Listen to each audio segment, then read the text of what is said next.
Today I'm going to be making an instruction video about how to make scrunchies. The first step is to cut a piece of fabric that is 42 centimeters long and 8 centimeters wide. It will look like this. The next step is to fold it in two. Pin the fabric with needles like this. And when you fold the fabric, the pretty side should be on the inside. The next step is to sew the scrunchie with a straight seam, leaving 2 holes on both sides. You can do it by hand or with a sewing machine. I'm gonna be doing it with a sewing machine. After you finish sewing, and it should look about like this, then you can remove the needles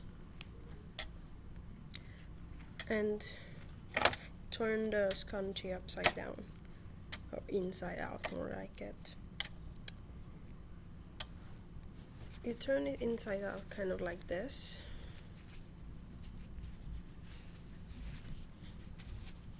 It's a slow process.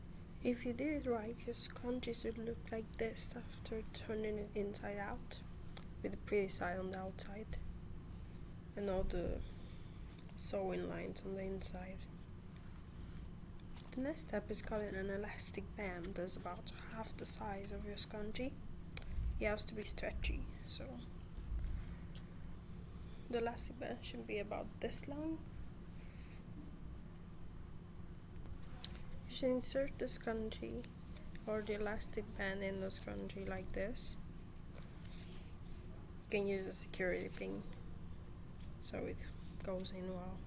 You should scrunch up your scrunchie on the elastic band like this, and if there's too much excess elastic band, then you can cut it off. Sew both ends of the elastic band together, kind of like this, so they don't disattach later. The last step is to sew both ends together, and this is the final result, a brand new scrunchie.